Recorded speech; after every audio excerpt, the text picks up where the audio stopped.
Afternoon students, welcome to my new channel AD political classes by Seema Arya. बेटा हम MA political science final का paper 2 कर रहे हैं जिसका नाम है कंपैरेटिव पॉलिटिक्स, तुलनात्मक राजनीति। सेक्शन 1 में हम इसका इंट्रोडक्शन पार्ट वीडियो 1 में कर चुके हैं बेटा, जिसमें उसकी अर्थ प्रकृति हमने पढ़ी है तुलनात्मक राजनीति की। अगर आपको क्वेश्चन में साथ में ये आ जाए कि तुलनात्मक राजनीति के बारे में बताओ और तुलनात्मक राजनीति वर्सेस इसका कंपैरिजन आ जाए तुलनात्मक सरकार के साथ, या सरकार कह लो या शासन वर्ड भी आ सकता है इसकी जगह। अगर आपको इस तरीके से क्वेश्चन आ जाए तो आपने उस इंट्रोडक्शन पार्ट में ये ऐड कर देना है क्वेश्चन। ये बहुत ज़्यादा मुश्किल नहीं है, थोड़ी सी इसकी थ्योरी है, अगर आप उसको समझ लोगे तो आपको पूरा क्वेश्चन तैयार हो जाएगा। देखो, तुलनात्मक राजनीति और तुलनात्मक सरकार में कोई विशेष अंतर नहीं माना जाता, परंतु ये दोनों अवधारणाएं अलग अलग हैं।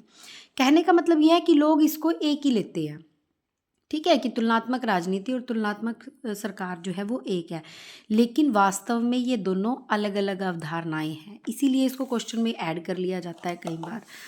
अब देखो, एडवर्ड ने इनमें अंतर बताया है कि क्या अंतर बताया है कि तुलनात्मक सरकार का क्षेत्र सीमित है, सीमित मतलब छोटा है, जबकि तुलनात्मक राजनीति का जो क्षेत्र है वो व्यापक है, बहुत विस्तृत है। तुलनात्मक सरकार में केवल शासन के ढांचे का अध्ययन किया जाता है, मतलब सरकार में तो सिर्फ शासन का ढांचा कैसा है इसके बारे में अध्ययन होता है, जबकि तुलनात्मक राजनीति में सभी राजनीतिक सिद्धांतों, आदर्शों और व्यवहारों का अध्ययन किया जाता है। मतलब तुलनात्मक जो सरकार है या शासन है उसका क्षेत्र सीमित है, छोटा है, इसमें सिर्फ किसका अध्ययन किया जाता है, ढांचे का, ये शासन के ढांचे का अध्ययन होता है। लेकिन जब हम तुलनात्मक राजनीति की बात करेंगे उसके अंदर सिद्धांत भी आ जाएंगे, आदर्श भी, व्यवहार का भी अध्ययन होता है। अर्थात तुलनात्मक सरकार का प्रयोग राज्यों व उनकी संस्थाओं और कार्यों से संबंधित कुछ समूहों जैसे राजनीतिक दल, दबाव समूह के अध्ययन के लिए उपयुक्त है, जबकि तुलनात्मक राजनीति का क्षेत्र जो है वो बहुत विस्तृत है। कहने का मतलब सरकार में तो सिर्फ इनकी पार्टियों के बारे में, दबाव समूह के बारे में अध्ययन होता है, लेकिन अगर हम राजनीति की बात करें तो ये बहुत विस्तृत है। अब देखो, इसको भी मैंने अलग से आपको लिख के बताया कि कैसे विस्तृत है। अगर हम तुलनात्मक सरकार की बात करें, सिर्फ सरकार की, तो उसमें क्या होगा, संविधान का तुलनात्मक अध्ययन हो जाएगा, कार्यपालिकाओं का, न्यायपालिका का, प्रशासनिक ढांचे का, सरकार कैसे बनी है और कैसे काम करती है, इन चीज़ों का। लेकिन अगर हम राजनीति की बात करते हैं तो इसमें किस चीज़ का अध्ययन होता है, राजनीतिक संस्कृति, राजनीतिक दल, चुनाव प्रणालियों का, दबाव समूह, सभी प्रकार की नीतियां, राजनीति कैसे चलती है और कैसे व्यवहार करती है, इन सब का बहुत विस्तृत तरीके से तुलनात्मक राजनीति में अध्ययन किया जाता है। ये बहुत विस्तृत है और ये सीमित है, इसमें सिर्फ यही चीज़ें आती हैं। आगे देखिए बेटा, हम क्या पढ़ेंगे, तुलनात्मक राजनीति और तुलनात्मक सरकार में निम्नलिखित आधारों पर अंतर किया जा सकता है। अब हम कह रहे हैं ना कि अंतर पाया जाता है, तो ये किन आधार पर अंतर है, देखो, पहला है उत्पत्ति के आधार पर, अध्ययन क्षेत्र के आधार पर भी अंतर पाया जाता है, दोनों में मूल्यों के आधार पर अंतर है, प्रकृति के आधार पर अंतर है, अध्ययन पद्धति के आधार पर भी अंतर है, भविष्यवाणी के आधार पर और अध्ययन के उद्देश्य क्या हैं उसके आधार पर भी अंतर है। इन सारों में ही अंतर पाया जाता है, दोनों की कार्य प्रणाली में भी और अध्ययन क्षेत्र में भी। ठीक है बेटा, अभी इनको एक एक करके डिस्कस करेंगे, बहुत आसान है, जो आप पीछे इंट्रोडक्शन पढ़ के आए हो उसी में से पॉइंट निकल के आते हैं। सबसे पहले है उत्पत्ति के आधार पर।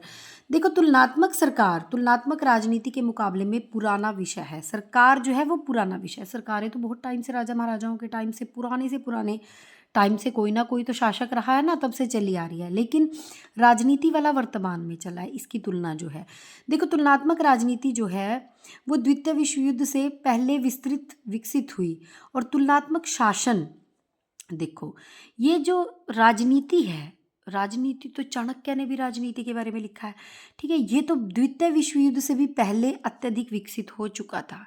लेकिन अगर हम तुलनात्मक शासन की बात करें, जो ये शासन की है वो मुख्यतः 19वीं और 20वीं सदी में शुरुआती दशकों में हुआ। मतलब देखो, शासन क्या है, हमारा संविधान, हमारी विधान पालिका, कार्यपालिका, इनका जो हम ये अभी पीछे पढ़ के आए हैं।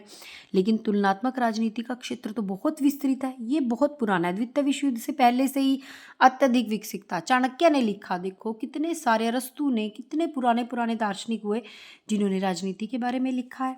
अभी आगे पढ़ते हैं अध्ययन क्षेत्र के आधार पर। अब अध्ययन क्षेत्र के आधार पर देखो, तुलनात्मक सरकार का अध्ययन क्षेत्र केवल राजनीति की औपचारिक अथवा कानूनी संस्थाओं का अध्ययन है। मतलब सरकार में तो सिर्फ औपचारिक चीज़ें आती हैं या कानूनी संस्थाएं आती हैं। इसके विपरीत तुलनात्मक राजनीति में सरकार में औपचारिक है और तुलनात्मक राजनीति के क्षेत्र में सरकारी, गैर सरकारी, कानूनी, गैर कानूनी, औपचारिक, अनौपचारिक सभी तत्व शामिल है।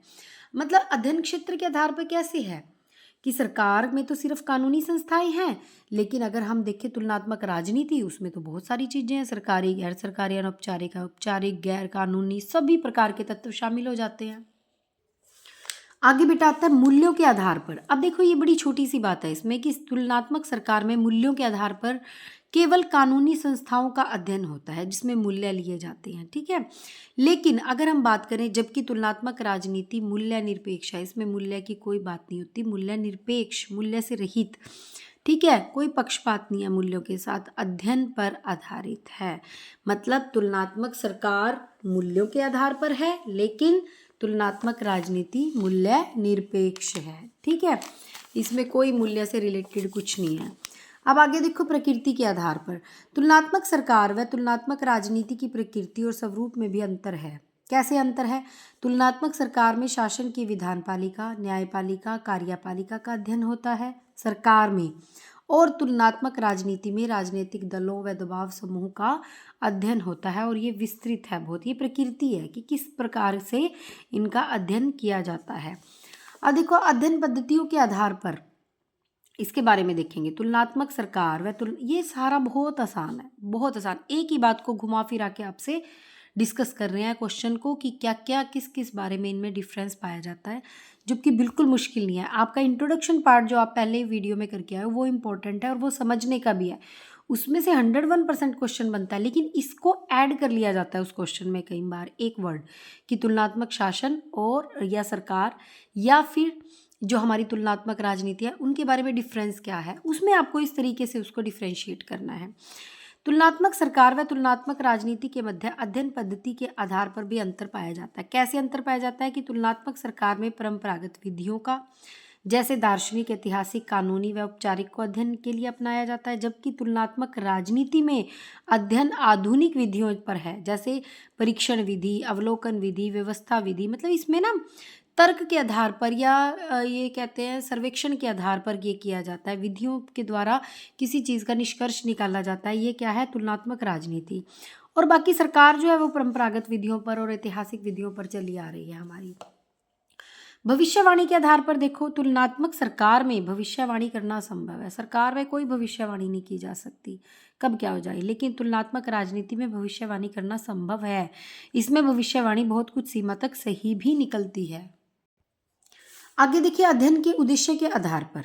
उद्देश्य के आधार पर क्या है कि तुलनात्मक सरकार का मुख्य उद्देश्य विभिन्न संस्थाओं में तुलनात्मक अध्ययन से है। सरकार तो क्या चाहती है? अलग अलग संस्थाओं का तुलनात्मक अध्ययन हो जाए, ठीक है।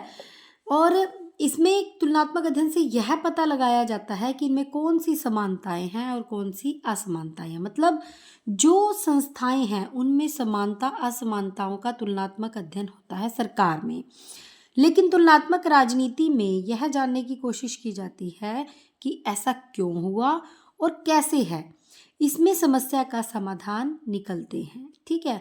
अब उपयुक्त विवेचन से या विवरण से हमें यह पता चलता है कि तुलनात्मक सरकार और तुलनात्मक राजनीति में बहुत अधिक अंतर है, अतः इन्हें एक दूसरे का समानार्थी मानना एक बड़ी भूल है। कहने का मतलब यह है कि इन दोनों को समान मान लेते हैं, समान है नहीं, इनमें हर तरीके से कहीं ना कहीं हर एक में देखो एक एक पॉइंट निकल के आ रहा है। जैसे इसमें समानता असमानता का है, इसमें कैसे क्यों जानने की इच्छा है, एक में भविष्यवाणी होती है, एक में भविष्यवाणी नहीं होती। इस तरीके से हमने अलग अलग टॉपिक पे इसके बारे में जानने की कोशिश की है। तो आपको जितना समझ आए आप उसको अपने इंट्रोडक्शन पार्ट में ऐड कर देना, अगर आपसे फाइनल एग्जाम में ये पूछा जाता है।